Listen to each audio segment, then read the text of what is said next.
Hello అందరికీ. Ramya studies channel తరపున అందరికీ ధన్యవాదాలు. నిన్న ట్రోపా ఆవరణం గురించి చెప్పుకున్నాం కదా, ఇంకా మిగిలిన ఆవరణాల గురించి ఈరోజు చెప్పుకున్నాము. చూడండి, స్ట్రాటో ఆవరణం యొక్క పరిధి, దాని యొక్క ఎత్తు అనేది 50 కిలోమీటర్స్ వరకు ఉంటుంది. స్ట్రాటో ఆవరణం యొక్క ఎత్తు ఎంతవరకు ఉంటుంది? 50 కిలోమీటర్స్ వరకు ఉంటుంది. నిన్న ట్రోపో ఆవరణం 18 కిలోమీటర్స్ అని చెప్పాం కదా, ఆ 18 కిలోమీటర్స్ పైన 50 కిలోమీటర్స్ వరకు స్ట్రాటో ఆవరణం ఉంటుంది. సమతల ఆవరణం ప్రశాంత సమతాప ఆవరణం అంటారు. అంటే ఇక్కడ ప్రశాంతమైన వాతావరణం ఉంటుంది అని, సమతల ఆవరణం అని దీనికి పేరు. నెక్స్ట్, ఉష్ణోగ్రత వ్యత్యాసాలు అనేటివి చాలా తక్కువగా ఉంటాయి. ఇంతకుముందు ట్రోపో ఆవరణంలో ఏం చెప్పాము? ఉష్ణోగ్రత వ్యత్యాసాలు అనేటివి ఎక్కువగా ఉంటాయని చెప్పాం కదా, ఇక్కడ ఉష్ణోగ్రత వ్యత్యాసాలు చాలా తక్కువగా ఉంటాయి. అందుకని ఇది సమతుల ఆవరణం కాబట్టి విమానాలు ప్రయాణించడానికి అనుకూలమైన ప్రదేశం. ఇందులోనే ఓజోన్ పొర ఉంటుంది. ఏ ఆవరణంలో ఓజోన్ పొర ఉంటుంది? స్ట్రాటో ఆవరణంలో. ఓకేనా? కావున దీన్ని ఓజో ఆవరణం అని కూడా అంటాం. స్ట్రాటో ఆవరణాన్ని ఓజో ఆవరణం అని కూడా అంటాము. నెక్స్ట్, మెసో ఆవరణం. దీని యొక్క ఎత్తు 80 కిలోమీటర్స్ వరకు ఉంటుంది. ఎత్తు ఎంత ఉంటుంది? 80 కిలోమీటర్స్ వరకు. ఉష్ణోగ్రత ఎంత ఉంటుంది? -120 డిగ్రీ సెంటీగ్రేడ్. -120 డిగ్రీ సెంటీగ్రేడ్ అంటే ఏంటి? శీతం, అతి చలిగా ఉంటుంది అన్నమాట. అతి శీతల పొర ఇది. అంతరిక్షంలో వస్తువులైన ఉల్కలు తోకచుక్కలు ఉంటాయి కదా, ఈ ఆవరణంలోనికి రాగానే మండిపోతాయి. అర్థమవుతుందా? కాబట్టి భూమి యొక్క రక్షణ పొర, అంటే ఉల్కలు తోకచుక్కలు డైరెక్ట్గా భూమి మీద పడకుండా ఏ ఆవరణంలో మండిపోతాయి? మెసో ఆవరణంలో మండిపోతాయి. ఓకేనా? థర్మో ఆవరణాన్ని, ఐనో ఆవరణాన్ని ఎక్కడో విన్నట్టుంది కదా, రేడియో తరంగాల్లో చెప్పుకున్నాం కదా. థర్మో ఆవరణం, ఐనో ఆవరణం, ఉష్ణ ఆవరణం అని కూడా అంటారు దీన్ని. రేడియో తరంగాలు అనేటివి ఎక్కడ పరావర్తనం చెందుతాయని చెప్పాము మనము? ఈ థర్మో ఆవరణం లేకపోతే ఐనో ఆవరణంలో. అయానుల ఐనీకరణం చెందుతాయి. ఇక్కడ ఏం జరుగుతుంది? అయానుల ఐనీకరణం అనేటివి మనం కెమిస్ట్రీలో చెప్పుకునేటప్పుడు చెప్పుకున్నాము. అక్కడ నేను చెప్తాను. కెమిస్ట్రీ టాపిక్ వచ్చినప్పుడు ఆ క్లాసెస్ చెప్పినప్పుడు చెప్తాను. ముందు అయితే చూడండి, అయానుల ఐనీకరణం చెందుతాయి కాబట్టి దీన్ని ఏమంటాము? ఐనో ఆవరణం అంటాము. అత్యంత వేడి పొర.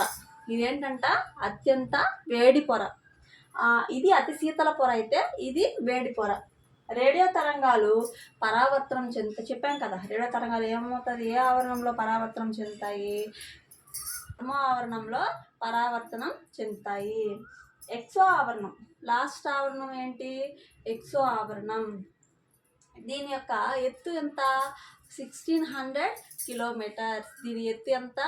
1600 కిలోమీటర్స్. వాతావరణం యొక్క దీన్ని బాహ్య పొర అంటాం. ఇంతకుముందు అంతర్పొర అని ఒక పొర గురించి చెప్పాము. ఏంటది? ట్రోపో ఆవరణం. తర్వాత బాహ్య పొర ఏంటి? ఎక్సో ఆవరణం. బాహ్య పొర అనేది ఎక్సో ఆవరణం అయితే అంతర్పొర అనేది ట్రోపో ఆవరణం. దీనిలో పదార్థము ప్లాస్మా స్థితిలో ఉంటుంది. ఏ స్థితిలో ఉంటుంది? ప్లాస్మా స్థితిలో ఉంటుంది. పదార్థం అనేది 5 స్థితులు ఉన్నాయన్నమాట. ఒక పదార్థానికి మనకి ఎన్ని స్థితులు ఉంటాయంట? 5 స్థితులు. అవేంటి? ఘన, ద్రవ, వాయు అనేటివి మనకు తెలుసు. ఘన పదార్థము, ద్రవ పదార్థము, వాయు పదార్థం అనేది మనకు తెలుసు. ఇవి 3 కామన్. కానీ 4th వచ్చి ప్లాస్మా, 5th వచ్చి బోస్-ఐన్స్టీన్ కండెన్స్ స్టేట్. 5 స్థితుల్లో అనేటివి ఒక పదార్థం అనేది 5 స్థితుల్లో ఉంటుంది. ఇంతవరకు క్లియర్ కదా? ట్రోపో ఆవరణం, స్ట్రాటో ఆవరణం, మెసో ఆవరణం, థర్మో, ఐనో లేకపోతే ఉష్ణ ఆవరణం, లాస్ట్ది ఎక్సో ఆవరణం. ఓకేనా? నెక్స్ట్ వచ్చి నన్ను చెప్పాం కదా 7 రకాలు అని వివిధ తరంగాలు. ఇక్కడ వచ్చి 6వ రకం. 6వ రకం ఏంటి? ఎక్స్ కిరణాలు. చాలా ఇంపార్టెంట్ అమ్మా. ఎక్స్ కిరణాలని రాంట్జన్ రాంటిజన్ అని ఆయన కూలిజ్ ప్రణాళిక ఆధారంగా కనుగొన్నారు. ఎక్స్ కిరణాలని రాంటిజన్ అని ఆయన 1895లో కూలిజ్ ప్రణాళిక ఆధారంగా కనుగొన్నారు. వీటిలో 2 టైప్స్ ఉన్నాయి. ఈ ఎక్స్ కిరణాల్లో 2 టైప్స్, మృదు ఎక్స్ కిరణాలు, కఠిన ఎక్స్ కిరణాలు. మృదు ఎక్స్ కిరణాల గురించి చెప్పుకున్నాము. ఇది మన శరీరంలో దృఢమైన భాగాలు ఉంటాయి కదా, ఎముకల గుండా చొచ్చుకొని పోగలదు. శారీరక చికిత్సలకి ఇది ఉపయోగపడుతుంది. ఎముకల గుండా కూడా చొచ్చుకొని పోగలదు కాబట్టి మన శరీరానికి చికిత్స చేయడానికి ఏ కిరణాలు, మృదు ఎక్స్ కిరణాలు ఉపయోగపడతాయి. వ్యాధి నిర్ధారణని, ఒక వ్యాధిని నిర్ధారణ చేసే విధానాన్ని రేడియోగ్రఫీ అంటాం. వ్యాధి నివారణను రేడియోథెరపీ అంటాం. ఒక వ్యాధి నిర్ధారణ చేస్తే పలానా వ్యాధి అని అంటే రేడియోగ్రఫీ, వ్యాధి నివారణ చేస్తే రేడియోథెరపీ. కఠిన ఎక్స్ కిరణాలు, ఇవి వచ్చి మృదు ఎక్స్ కిరణాలు కదా, ఇవి కఠిన ఎక్స్ కిరణాలు. అతి తక్కువ తరంగదైర్ఘ్యం ఉంటుంది. ఎంత ఉంటుంది? తక్కువ తరంగదైర్ఘ్యం ఉంటుంది. శరీరంలో అన్ని భాగాల గుండా ఇవి చొచ్చుకోపోగలవు. శరీరంలో దృఢమైన భాగాల గుండా ఇవి చొచ్చుకోపోగలవు, ఇవి మాత్రం అన్ని భాగాల గుండా చొచ్చుకోపోగలవు. లోహాల నాణ్యతను, బాయిలర్లో ఏర్పడిన పగుళ్లను, లగేజ్ స్కాన్ చేస్తారు కదా, లగేజ్ స్కానర్స్, వాటిలో కూడా వీటిని ఉపయోగిస్తాం. బాయిలర్స్లో కూడా ఉపయోగిస్తాం. లోహాల నాణ్యతను తెలుసుకోవడం అంటే అన్ని భాగాలు కూడా చొచ్చుకొని పోయే కిరణాలు ఏంటి? కఠిన ఎక్స్ కిరణాలు. ఓకేనా. నెక్స్ట్ 7th పార్ట్ వచ్చి గామా కిరణాలు. రేడియోధార్మిక వికిరణాలు, వీటిని ఏమంటాము? రేడియోధార్మిక వికిరణాలు. ఎక్కువ లోతుకి చొచ్చుకొని పోగలవు. ఇవి ఎలా అంట? ఎక్కువ లోతుకి చొచ్చుకొని పోగలవు. ఇక్కడ చూడమ్మా, ఇక్కడ గామా కోబాల్ట్, గామా కిరణాలు ఫాస్ఫరస్, గామా కిరణాలు సోడియం, గామా కిరణాలు కార్బన్, గామా కిరణాలు యురేనియం లేదా పీబీ, గామా కిరణాలు అయోడిన్. ఓకేనా. గామా కిరణాలు కోబాల్ట్తో కలిపితే ఏ థెరపీ అంటాము? కీమోథెరపీ. క్యాన్సర్ నివారణకు ఉపయోగిస్తాం కదా అవి. గామా కిరణాలు పీతో కలిపితే మెదడులో ఏర్పడిన కణితలను తొలగించడానికి ఉపయోగపడుతుంది. గామా కిరణాలు ఎన్ఏతో కలిస్తే రక్త ప్రసరణ వ్యవస్థని క్రమబద్ధీకరణ చేస్తుంది. గామా కిరణాలు సితో కలిపితే శిలాజాలు అంటే పాత వస్తువుల యొక్క ఇవి ఎన్ని సంవత్సరాల నుంచి ఉన్నాయని కొంతమంది రీసెర్చ్ చేస్తుంటారు కదా, ఆ శిలాజాల వ్యవస్థ క్రమబద్ధీకరణకు ఉపయోగపడుతుంది. శిలాజాల వయస్సుని గుర్తించడానికి ఉపయోగపడుతుంది. గామా U/P కలిస్తే భూమి యొక్క వయస్సును గుర్తించడానికి ఉపయోగపడుతుంది. గామా కిరణాలు అయోడిన్ ఐతో కలిస్తే సామాన్య గైటర్ గొంతు దగ్గర వస్తుంది కదా, హైపోథైరాయిడిజం తగ్గించడానికి ఉపయోగపడుతుంది. విద్యుదయస్కాంత వికిరణాల్లో అతి తక్కువ తరంగదైర్ఘ్యం కలవి. ఇవేంటంట? విద్యుదయస్కాంత వికిరణాలలో అతి తక్కువ తరంగదైర్ఘ్యం దేనికి ఉంటుందంటే గామా కిరణాలకి ఉంటుంది. ఇవి ఇంపార్టెంట్. గామా కిరణాలు కోబాల్ట్తో కలిస్తే ఏం జరుగుతుంది? ఫాస్ఫరస్తో, ఎన్ఏతో, కార్బన్తో, యురేనియంతో, పీబీతో, ఐతో కలిస్తే ఏమవుతుంది అనేది చూసుకోండి. ఇవి నోట్ చేసుకోండి, మీ నోట్స్లో చాలా ఇంపార్టెంట్. ఓకేనా అండి.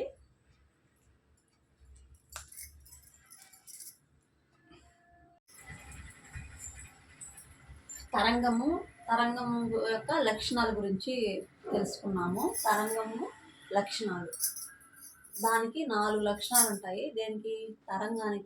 తరంగానికి 4 రకాల లక్షణాలు ఉంటాయి. ఫస్ట్ వన్ చూద్దాము. ఫస్ట్ వన్ వచ్చి తరంగ దైర్ఘ్యం. ఏదైనా ఒక వస్తువు లేదా వ్యవస్థలో 2 వరుస కణాల మధ్య దూరాన్ని, ఇంతకుముందు మనం ఎక్కడో విన్నట్టున్నాం కదా, ప్రస్పందన, అస్పందన స్థానాలు, అనుదైర్ఘ్య తరంగాలు, తిరిగి తరంగాల్లో 2 వరుస కణాల మధ్య దూరాన్ని ఏమంటాము? తరంగ దైర్ఘ్యం అంటాము. దీన్ని లాంబ్డా అనే అక్షరంతో సూచిస్తాం. దీన్ని ఎలా కొలుస్తాము? సెంటీమీటర్లో అన్నా కొలుస్తాము, మీటర్లో అయినా కొలుస్తాం. రెండు వరుస కణాల మధ్య దూరాన్ని తరంగదైర్ఘ్యము అంటాము. దీన్ని లాంబ్డా అనే అక్షరంతో సూచిస్తాము. దీన్ని ఎలా కొలుస్తాము? సెంటీమీటరా, మీటర్లో కొలుస్తాం. నెక్స్ట్ వన్ వచ్చి తరంగ వేగం. ధ్వని తరంగాల ప్రసరణ అనేది గాలిలోని కణాలు అటు ఇటు కదలడం వలన జరుగుతుంది. ధ్వని తరంగాల ప్రసరణ ఎలా జరుగుతుందంట? గాలిలోని కణాలు అటు ఇటు చలించడం వలన అని ఎవరు చెప్పారు? పైథాగరస్ చెప్పారు. పైథాగరస్ మొదట దీన్ని విశ్లేషణ చేశారనమాట. నెక్స్ట్, గాలిలో ధ్వని వేగాన్ని కనుగొనడానికి ప్రయత్నించింది సర్ ఐజాక్ న్యూటన్. గాలిలో ధ్వని వేగాన్ని కనుగొనడానికి ప్రయత్నం చేసింది ఎవరు? Sir Isaac Newton. ధ్వని వాయు తరంగాలు శూన్యంలో ప్రయాణించవు. శూన్యంలో ఏవి ప్రయాణించవు? ధ్వని వాయు తరంగాలు శూన్యంలో ప్రయాణం చేయవు. స్పేస్లో మన వాయిస్ మనకి వినపడదు, తెలుసు కదా. అది అక్కడ ఏంటది? శూన్య ప్రదేశం. అక్కడ వాయిస్ మనకి వినపడదు. ఆ శూన్యంలో ధ్వనివేగం ఎలా ఉంటుంది? 0 మీటర్ పర్ సెకండ్. ధ్వనివేగము ఘన పదార్థాల్లో అధికంగా ఉంటుంది, ద్రవ పదార్థాల్లో మధ్యస్థంగా ఉంటుంది, వాయువుల్లో తక్కువగా ఉంటుంది. ధ్వనివేగం ఎలా ఉంటుంది? ఘన పదార్థాల్లో ఎక్కువ, తక్కువ వచ్చి వాయు పదార్థాల్లో, మీడియంగా ఉండేది ద్రవ పదార్థాల్లో. ఇక్కడ చూడండి, గాలిలో ధ్వనివేగము ఎంత ఉంటుంది? 330. ఇది ఇంపార్టెంట్ అమ్మా. గాలిలో ధ్వనివేగము 330 మీటర్ పర్ సెకండ్. ఎందుకు ఇంపార్టెంట్ అంటే ప్రాబ్లమ్స్ చేసేటప్పుడు దీన్ని యూజ్ చేస్తాం. గాలిలో ధ్వనివేగము 330 మీటర్ పర్ సెకండ్. గది ఉష్ణోగ్రత వద్ద ధ్వనివేగం ఎలా ఉంటుంది? ఇంట్లో హౌస్లో 343.5 మీటర్ పర్ సెకండ్. నీటిలో ఎంత ఉంటుంది ధ్వనివేగము? 1454. సముద్రపు నీటిలో 1484 మీటర్ పర్ సెకండ్. నెక్స్ట్, ఇనుములో ఎంత ఉంటుందంట? 5120. వజ్రం, ఇది అత్యధిక ధ్వనివేగం కలిగిన పదార్థం ఏంటి అని అంటే వజ్రంలో ఎంత ఉంటుంది? 12,000 మీటర్ పర్ సెకండ్. రక్తంలో, మన బ్లడ్లో ధ్వనివేగం ఎంత ఉంటుంది? 1570 మీటర్ పర్ సెకండ్. ఇవి కొంచెం అబ్జర్వ్ చేయండి, చాలా ఇంపార్టెంట్ అనమాట. మనము ప్రాబ్లమ్స్ చేసేటప్పుడు వీటిని యూజ్ చేస్తాము, ఓకేనా. ఘన పదార్థాల్లో ధ్వనివేగానికి ఫార్ములా ఉంది. ఏంటి? v = √y/ρ. v = √y/ρ. y అంటే యంగ్ గుణకం, రో అంటే పదార్థం యొక్క సాంద్రత, దాని యొక్క వెయిట్. ద్రవ పదార్థాల్లో ధ్వనివేగం v = √e/ρ. ఈ అంటే ఆయత గుణకం, రో అంటే తెలుసు కదా, పదార్థ సాంద్రత. వాయు పదార్థాల్లో ధ్వనివేగంకి ఫార్ములా ఏంటి? v = γp/ρ. γp అంటే స్థిరోష్ణక గుణకం. ఓకేనా. థర్డ్ వన్, తరంగం యొక్క లక్షణాల్లో 2 రకాలు చెప్పుకున్నాం కదా, తరంగ దైర్ఘ్యము, తరంగ వేగం. థర్డ్ వన్, మూడో రకం ఏంటి? పౌనఃపున్యం. ఒక తరంగానికి పౌనఃపున్యం ఏ విధంగా ఉంటుందో చూద్దాం. ఒక వస్తువు ఒక సెకండ్లో చేసే కంపనాలు లేదా భ్రమణాల సంఖ్యని ఏమంటాము? పౌనఃపున్యం అంటాం. దీన్ని హెడ్జ్ల్లో సూచిస్తాం. పౌనఃపున్యాన్ని హెడ్జెస్లో సూచిస్తామని చెప్పుకున్నాం కదా. దీనిని శృతిదండంతో కొలుస్తాం. దేంతో కొలుస్తామంట? శృతిదండం. ఇదిగోండి శృతిదండం, ల్యాబ్స్లో చేస్తాం. దీన్ని ఏదైనా వస్తువుకి ఇట్లా కొట్టినప్పుడు ఈ శృతిదండాన్ని ఏదైనా వస్తువుకి టచ్ చేసి వదిలామనుకోండి, శృతిదండం అనేది కంపనాలు చేస్తుంది. అంటే ల్యాబ్స్లో మనం డిగ్రీ చదివేటప్పుడు ల్యాబ్స్లో చేస్తాం కదా, శృతిదండం టచ్ చేసి వదిలేస్తే శృతిదండం కంపిస్తుంది, వస్తువు కూడా కంపిస్తుంది. దీన్ని శృతిదండంతో కొలుస్తాం. శృతిదండాన్ని ఎవరు కనుక్కున్నారు? సర్జన్ షోరే. ఈయన ఒక సంగీత విద్వాంసుడు. దీన్ని శుద్ధండాన్ని ఇన్వార్క్ స్టీల్తో తయారు చేస్తారు. ఆ ఇన్వార్క్ స్టీల్తో ఎందుకు తయారు చేస్తారంటే దీని సంకోచ వ్యాకోచ విలువలు తక్కువగా ఉంటాయి కాబట్టి. సంకోచ వ్యాకోచ విలువలు ఎక్కువగా సంకోచం చెందదు, తక్కువగా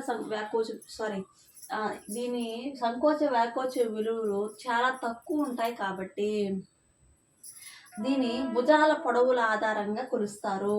దేని ఆధారంగా కొలుస్తాము? ఇవి భుజాల పొడవుల ఆధారంగా ఇవి భుజాల పొడవుల ఆధారంగా కొలుస్తాము. శృద్దండం అయితే ఇది 2 భుజాలు. నెక్స్ట్ దీంట్లో ఆవర్తన కాలం అని ఉంది.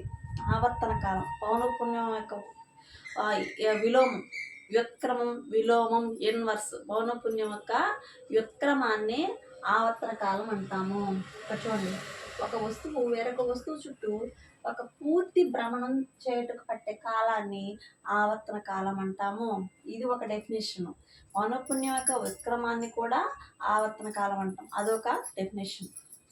శృద్దండం ఇది కూడా మనం ల్యాబ్స్లో చూస్తాము. ఈ శృద్దండాన్ని ఇట్ట లాగి ఈ సైడ్కి లాగి ఇట్లా పట్టుకొని ఈ సైడ్ నుంచి వదిలామనుకోండి, ఇది ఇటు పోయి ఇటు వచ్చి, అంటే ఎక్కడైతే లాగి దాన్ని వదులుతామో తిరిగి మళ్ళీ అదే లాగిన ప్లేస్ దగ్గరికి వస్తే అది పూర్తి ఒక భ్రమణం చేసినట్టు. దాన్ని ఏమంటాము? ఆవర్తన కాలం అంటాము. ఒక వస్తువు వేరొక వస్తువు చుట్టూ ఒక పూర్తి భ్రమణం చేయడం పట్టే కాలం ఆవర్తన కాలం. F=1/T తెలుసు కదా. అంటే ఆవర్తన కాలం యొక్క వ్యుత్క్రమం అన్నా పౌనఃపున్యం అవుతుంది, లేకపోతే T దీన్ని 1/Fగా కూడా రాయొచ్చు. T 1/F. ఆవర్తన కాలం యొక్క వ్యుత్క్రమం పౌనఃపున్యం అవుతుంది.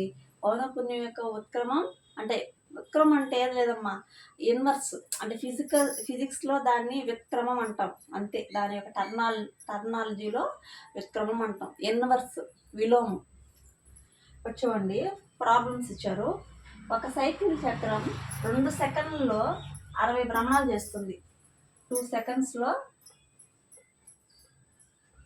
60 భ్రమణాలు చేస్తుంది. దాని పౌనఃపున్యం ఫార్ములా ఏంటి?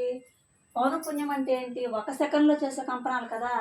ఇప్పుడు దీని నుంచి 1 సెకండ్లో చేసే కంపనాలు =60/2.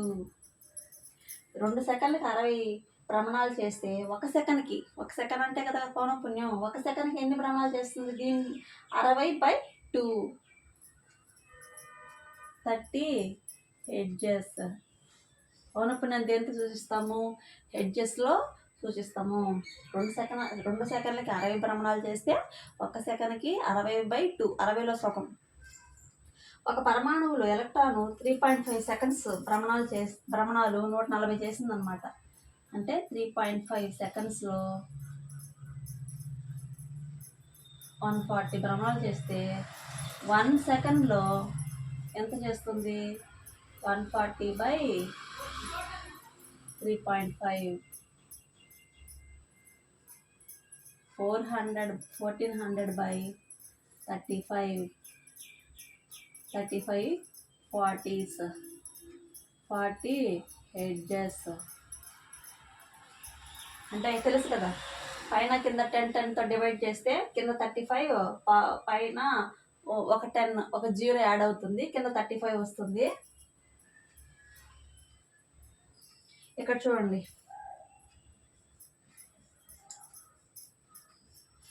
500 హెడ్జెస్ల పౌనఃపున్యంతో భ్రమణం చెందే ఒక వస్తువు యొక్క ఆవర్తన కాలం ఎంత?